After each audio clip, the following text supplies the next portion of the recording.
से भारतीय रेलवे के अधीन काम करने वाली कंपनी आईआरसीटीसी ने अब लगभग 3 लाख यात्रियों को रिफंड देने का फैसला लिया है।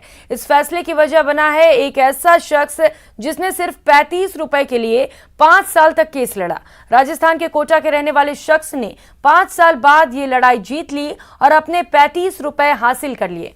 कोटा के रहने वाले इंजीनियर सुजीत स्वामी के इस केस की वजह से अब 2,98,000 आईआरसीटीसी उपयोगकर्ताओं को रेलवे की ओर से कुल 2,43,00,000 रुपए का रिफंड दिया जाएगा।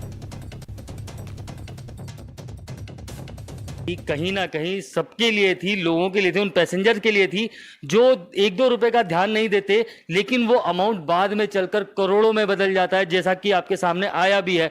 तो अब रेलवे अधिकारियों से जो आपने बात हुई, आपके पास रिकॉर्डिंग भी है वो, तो उसमें क्या कुछ निकल कर आया है कि अब सबके जितने भी यात्री हैं सबके पैसे वापस मिलेंगे? बिल्कुल, जो रेलवे अधिकारी थी, उन्होंने आईआरसीटीसी के अधिकारी थी, उन्होंने मुझे खुद ने ये बोला कि आप अपनी बैंक डिटेल दे दीजिए। और सबसे पहला सवाल मेरा यही था उनसे, रिकॉर्डिंग में आप सुनेंगे, मैंने यही कहा था कि मेरे अकेले की लड़ाई नहीं थी, बाकी सब पैसेंजर की थी। तो उन्होंने बोला कि सर काफ़ी टाइम हो चुका है, खुद भी मान रहे इस चीज़ को, काफ़ी टाइम हो चुका है, इसलिए हम सबको ग्रेजुअली धीरे धीरे करके उनकी जो अकाउंट डिटेलें लेकर के पैसा सबके में ट्रांसफर करेंगे। रेलवे बोर्ड ने अप्रूव कर दिया है।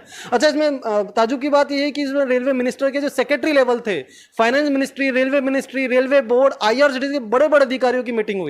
तो ये सोचने की बात है कि लेजिटिमेट रिफंड अमाउंट जो रेलवे को खुद से देना चाहिए था, एक आम आदमी संघर्ष कर रहा है, उसके इतने बड़े डिपार्टमेंट को बैठने के बाद ये निर्णय हुआ है और ट्वीट करने के बाद पैसा दिया गया। तो एक सोचने की बात है, अगर सजग नहीं होते तो शायद जाने कितने करोड़ रुपए डिपार्टमेंट जो गवर्नमेंट्स के हैं वो सब आम जनता के लेके बैठे हुए होंगे। तो कोटा के सुजीत ने एक लड़ाई लड़ी और अंजाम तक भी पहुंच गए, लेकिन अपने आप में बड़ी बात यही है कि जब हम रिजर्वेशन करवाते हैं 1-2 रुपए कट जाते हैं, हम ध्यान नहीं देते, लेकिन हकीकत ये होती है कि वो 2 रुपए बाद में चलकर 2 करोड़ होते हैं, क्योंकि जो यात्री हैं एक एक रुपया करके वो अमाउंट करोड़ों में हो जाता है और ये अमाउंट लैप्स हो जाता है। तो सजग रहिए, सजग बनिए।